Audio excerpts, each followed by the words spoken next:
Welcome back to our channel friends. मैं आप सबका अपने चैनल स्टॉक्स फॉर लाइफ में बहुत स्वागत करता हूं। Welcome to STFL family. डे फिल्म बस बात की जाए दो स्टॉक में आज के दिन हमें मेगा ब्रेकआउट देखने को मिल चुका है और दोस्तों लापरवाही इधर पे महंगी पड़ सकती है। जी हाँ दोस्तों, आज के दिन मैंने सबसे पहले जो वीडियो था CDSL को लेकर कवर किया था, बताया भी था कि उसमें हमें कैसे ब्रेकआउट देखने को मिला। और दोस्तों ब्रेकआउट के पहले स्टॉक में सिग्नल देखने को मिलता है। दोनों दोस्तों STFL के टॉपिक है और लॉन्ग टर्म में दोनों में से कोई भी स्टॉक अगर आपके पास है तो ऑफकोर्स एक मल्टी पे अगर पैसा बनाने का सोच सकते हैं तो इसी बीच में एक इमर्जिंग कंपनी है और एक बहुत रिनाउंड वेल सेटअप कंपनी है। और दोस्तों इस दोनों में से एक स्टॉक में आज के दिन में भारी भरकम एकोमोडेशन मिली है और टारगेट्स को बाय द ब्रोकर्स बहुत ज़्यादा अपग्रेड कर दिया गया है। और दोस्तों मैंने इधर पे बहुत लोगों को इस स्टॉक में निवेश करने की राय दी थी और इधर पे गैस अभी के टाइम की बात की जाए तो फल खाने का टाइम आ चुका है। लेकिन दोस्तों ब्रेकआउट के पहले भी आप चाहें तो इधर पे एक स्विंग ट्रेड भी कर सकते हैं। तो जी हाँ, क्या है खबर, कौन सी न्यूज़ है और क्या स्टॉक का भाव देखने को मिलता है, मैं सब कुछ डिस्कस करूंगा। दोनों में से कोई भी स्टॉक आपके पास है एकदम होल्ड एंड कंटिन्यू करें, एकदम लॉन्ग टर्म में अतः पैसे बनेंगे। चैनल फर्स्ट टाइम होंगे सब्सक्राइब कर सकते हैं इस तरह क्वालिटी कंटेंट को सबसे पहले एक्सेस करने के लिए। Now without delaying any for time let's begin. सबसे पहले जो स्टॉक है हमें देखने को मिल रहा है आज के दिन दोस्तों, हमें इसमें भारी भरकम एकुमुलेशन देखने को मिल रही है। तो जी हाँ दोस्तों, अभी की बात की जाए मैं आपको टारगेट्स भी दिखाऊंगा। सबसे पहले कैसे अगर आप देखें तो आज के दिन में हमें 62% के आसपास एकुमुलेशन देखने को मिल रही है और कोई भी स्टॉक में ब्रेकआउट के पहले 60-70% के आसपास एकुमुलेशन होता है। तो जी हाँ दोस्तों, उसमें हमें जो ब्रेकआउट होता है वो बहुत ही ट्रिमेंडस देखने को मिलता है। आज 7.5 लाख शेयर ट्रेड हुए हैं, उसके अगेंस्ट अगर आप देखें तो 4.5 लाख ऑलमोस्ट शेयर्स को डीमेट में ले जाया गया। तो जी हाँ दोस्तों, अपने ऑल टाइम हाई पे अगर आप देखें 1260 का स्टॉक है और एकदम गैस 1200 के भाव पे अभी के टाइम में ट्रेड करता हुआ दिखाई पड़ रहा है। कंपनी का नाम क्या आप देख सकते हैं कि एफएल इंडिया लिमिटेड। जी हाँ दोस्तों, कल के दिन ही मैंने एक वीडियो साझा किया था, बताया था कि अगर आपको एफएल अभी के टाइम में महंगा लग रहा है, बिकॉज बहुत लोग ब्रेकआउट के पहले निवेश करना नहीं सोचते हैं बिकॉज उनको प्राइस महंगा लगता है। मैंने एफएल को बहुत बार कवर किया था, आपको अच्छे से पता है, जब इसमें काफ़ी पैनिक सेलिंग देखने को मिली थी। बट दोस्तों अभी की बात की जाए टारगेट्स में दिखाऊंगा, बट इसी बीच में अगर आप देखें तो कैसे इसने आज के दिन 1200 का लेवल तोड़ दिया जो अपने आप में ही रेजिस्टेंस के रूप में काम कर रहा था। और दोस्तों आज के दिन हमें 3% के आसपास तेजी देखने को मिल रही थी, जहाँ पर निफ्टी और सेंसेक्स आज के दिन फ्लैट कारोबार करता हुआ दिखाई पड़ रहा था। पूरे साल भर की बात की जाए आपको अच्छे से पता है कि इधर पे बहुत ज़्यादा पैनिक सेलिंग हुई थी और इस पैनिक सेलिंग में हमने अच्छा खासा निवेश भी किया था और दोस्तों हमने इधर पे बम्पर पैसे ही बनाए। इसीलिए गैस मैं बोलता हूँ कि price is what we pay, value is what we get. इसी बीच में हमें एक अच्छा खासा ब्रेकआउट देखने की उम्मीद है बिकॉज अगर आप देखें तो ये इस लेवल को जल्दी ही तोड़ सकता है। मैं चार्ट पर दिखाऊंगा बिकॉज इनके जो नंबर्स आए थे अपने आप में ही फैंटास्टिक थे, आउटस्टैंडिंग थे और दोस्तों इसमें मुझे लगता है कि शॉर्ट टर्म में भी अच्छा खासा पैसा बनाने का मौका बन सकता है। बात की जाए जब लिस्टिंग हमें देखने को मिली है, इसने एक अच्छे खासे पैसे बना के दिए। अगर आप देखें लिस्टिंग से ही इसने 600% के आसपास पैसे बना के दिए हैं। तो देखा दोस्तों मार्केट में आपको पता है कि दो तरह ग्रोथ होते हैं, एक होते हैं ऑर्गेनिक ग्रोथ जो कंपनी अपने बिजनेस से कमाती है और दूसरा जो होते हैं इनऑर्गेनिक ग्रोथ जो कंपनी एक्विजिशन से कमाती है। तो कंपनी ने बताया है कि आने वाले 2 साल तक इनके जो CAGR ग्रोथ है वो 25% से लेकर 30% तक होने वाले। और मार्जिन की बात की जाए जो अभी के टाइम में ड्रॉप हुए हैं वो 25% के आसपास होने की फुल उम्मीद है। तो देखा दोस्तों ये इनके लिए बहुत ही अच्छी अपडेट है, जहाँ पे आप इधर पे आराम से ब्रेकआउट भी उम्मीद कर सकते हैं। बात की जाए प्रभुदास लीलाधर, इधर पे उन्होंने एफएल इंडिया को 1500 के आसपास टारगेट दे दिया। और दोस्तों सेम वही जो लॉजिक है, रैशनल है, जो उनके CEO और MD ने बताया था मिस्टर अनुज सोहम ने, कि कैसे एफएल के जो मार्जिन अभी के टाइम ड्रॉप हो रहे हैं लेकिन आने वाले कल में 2 सालों में ये 25% के आसपास होने की उम्मीद है, जो अभी के टाइम में 19% के आसपास है। क्यों? तो जैम के एक्वेशन के बाद हमें इनके मार्जिन में डिक्लाइन देखने को मिला। और जैम के एक्वेशन के बाद ऐसा क्यों हुआ?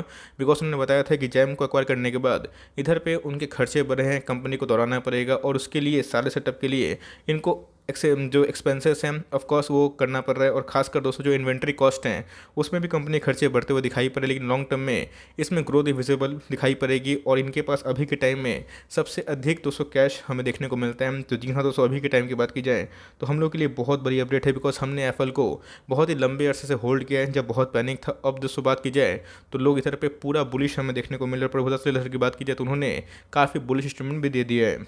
देने की वजह भी है बिकॉज Q1 के नंबर्स की बात की जाए तो एस्टीमेट को बीट नहीं किया था, बट Q2 के नंबर्स की बात की जाए तो आप देखते हैं इसके एस्टीमेट से 200% अप है। तो भाई मैं इधर पे उम्मीद कर रहा हूँ कि ये 1500 का लेवल तोड़ेगा और बहुत ही जल्दी इवन दोस्तों 1-2 क्वार्टर में ही आपको ये 1800 का भाव पे आने वाले कल में देखने को मिल सकता है। अब देख सकते हैं कि इधर पे जो बॉलिंजर बैंड है मैं इसको बहुत पसंद करता हूँ, आपको अच्छे से मैंने बताया भी है कि बॉलिंजर बैंड से हम लोग को अपर जो मीडियन है और जो लोअर मीडियन है वो हमें देखने को मिलता है। और इधर पे मीडियन की बात की जाए, अपर बैंड लोअर बैंड के बाद हमें एक अच्छा खासा प्राइस में रिलेशनशिप देखने को मिलता है। तो जी हाँ दोस्तों, आज के कारोबार की बात की जाए तो आप देख सकते हैं कि इसने अपने बॉलिंजर बैंड के जो अपर मीडियन है इसको ब्रीच कर दिया है। तो जी हाँ दोस्तों, इसमें एक अच्छी खासी ब्रेकआउट की संभावना है, बिकॉज वेज पैटर्न से ये बाहर निकलता हुआ देखने को मिल रहा है। अगर आप देखिए बॉलिंजर बैंड को छोड़ के जो हमें MACD लाइन देखने को मिलती है गाइस, इधर पे एक बुलिश क्रॉसओवर देखने को मिल रहा है। वॉल्यूम्स की बात की जाए, जो पहले डिक्लाइन थे, अभी की बात की जाए तो नंबर्स के बाद हमें वॉल्यूम्स में रिकवरी देखने को मिल रही है। और ऐसे इंडेक्स की बात की जाए तो अभी के टाइम में 67 के आसपास है।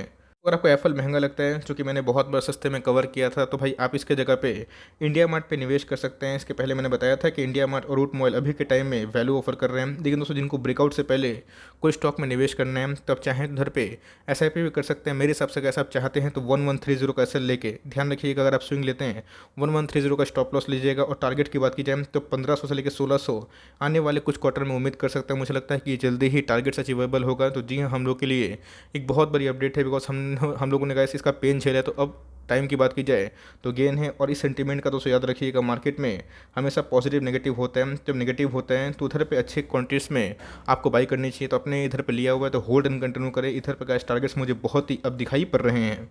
जो दूसरा स्टॉक है आप देख सकते हैं, इसका जो भाव है 2300 के आसपास देखने को मिल रहा है। और इनके भी जो नंबर्स है बहुत ही शेलर थे। इनके पीयर्स की बात की जाए तो उन्होंने ब्रेकआउट दे दिया, बट दोस्तों इसमें एक ब्रेकआउट ड्यू है, बिकॉज इसके पहले 6-8 महीने पहले इसने 1:3 का बोनस अनाउंस किया था। और इनके नंबर्स अपने आप में ही क्वाइट गुड थे। आज के कारोबार की बात की जाए हमें एकदम फ्लैट कारोबार होता हुआ देखने को मिल रहा था। साल भर की बात की जाए दोस्तों तो प्रूवन मल्टीबैगर है, 76% के आसपास पैसे बना के दिए। जब तक इंडिया का बाजार है, इनके बिजनेस कभी खत्म नहीं होंगे। याद रखिए दोस्तों, मैं इधर पे लिखना चाहता हूँ, ये एक मार्केट लीडर है।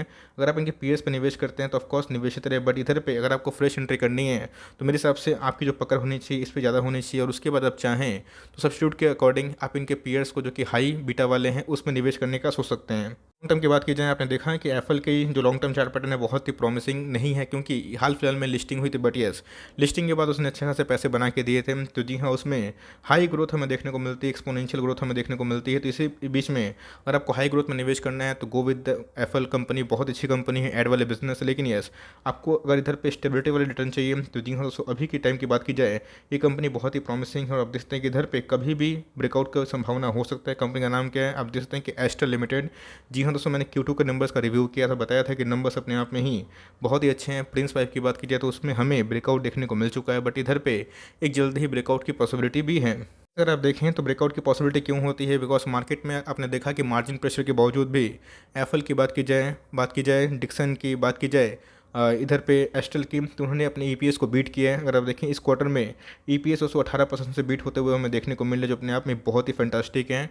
और प्रिंस 5 की बात की जाए तो नंबर ब्लास्टिंग थे, जिसकी वजह से उसमें एक ब्रेकआउट हुआ है। तो मेरे हिसाब से गैस इसमें भी एक मैसिव ब्रेकआउट देखने की उम्मीद है। तो अगर आपको ब्रेकआउट के पहले कोई स्टॉक में निवेश करना है तो मेरे हिसाब से गैस आप इस पर आराम से फोकस बना के रख सकते हो। एस्ट्रल की बात की जाए तो आप देख सकते हैं कि इसमें भी एक वेज पैटर्न हमें देखने को मिल रहा है। वेज पैटर्न की बात की जाए, इस पैटर्न के बाद दोस्तों इसने तोड़ा भी है इस लेवल को, और ये बार बार 2400 के लेवल पे जाने की कोशिश कर रहे हैं। अगर दोस्तों ये 2350 के लेवल पे जाता हुआ संभव होने को देखने को मिलेगा तो मेरे हिसाब से इस 2400 के पार भी जाएगा। और इधर पे शॉर्ट टर्म में ये 2600-2800 के आसपास भी जाने की उम्मीद है। आपको पता है इसके इधर पे PVC की बात की जाए, UPVC की बात की जाए, ये एक मार्केट लीडर है। और साथ साथ दोस्तों सैनिटरी वेयर में भी अब कंपनी उतर रही है। तो मेरे हिसाब से आप चाहते हैं तो CMP में बाई कर सकते हैं। मुझे लगता है अभी भी इसमें रैली ड्यू है। RSI इंडेक्स की बात की जाए तो 58 के आसपास है, जहाँ पे आप एंट्री लेने का सोच सकते हैं। बट मेरे हिसाब से गाइस दोनों कंपनी फंडामेंटली बहुत ही अच्छी, एक बहुत ही पुरानी कंपनी है, स्टेबल कंपनी है एस्ट्रल, और एक इमर्जिंग कंपनी एप्पल। तो दोनों में दोस्तों आप कोई भी स्टॉक में अगर आप निवेश करते हैं तो मेक श्योर दोस्तों आप लॉन्ग टर्म का दाव खेलें। को अगर इनके वैल्यूशन थोड़े महंगे लग रहे हैं, आपको लग रहा है कि स्टॉक महंगा हो चुका है, तो कोई बात नहीं है, इंडिया मार्ट और आप चाहें तो रूट मोबाइल पे भी नजर रख सकते हैं। बट इधर पे कैसे ब्रेकआउट कैंडिडेट हैं, इसलिए मैंने इसको कवर किया। और कैसे अपने आप में ही एप्पल को लेके बहुत ही पॉजिटिव न्यूज़ हमें देखने को मिल रही है। तो आप सबको बधाई, और एकदम आराम से होल्ड एंड कंटिन्यू करें। और जो एप्पल में गैस मैंने ऐसे बताया है, बिना SL का शॉर्ट टर्म में एंट्री ना करें, और लॉन्ग टर्म एंट्री करते हैं तो SIP के वे में करें। यही मेरी आपको सलाह होगी। दोनों में से दोस्तों कौन सा स्टॉक आपके पास है, कमेंट बॉक्स में जरूर बताएं। So for timing that's the end of the video. I hope मेरा एफर्ट आपको अच्छा लगा। वीडियो अच्छी लगी तो लाइक कर दीजिएगा। चैनल फर्स्ट टाइम होंगे तो याद से सब्सक्राइब करना भूलिएगा। फर्दर कोई डाउट है इसको ड्रॉप कर सकते हैं, कुछ रिव्यू चाहिए उसका नाम ड्रॉप करना भूलिएगा। I would love to make a video on your demand guys. मिलते हैं जल्दी ही, तब तक के लिए bye. Thanks for listening friends, God bless you all.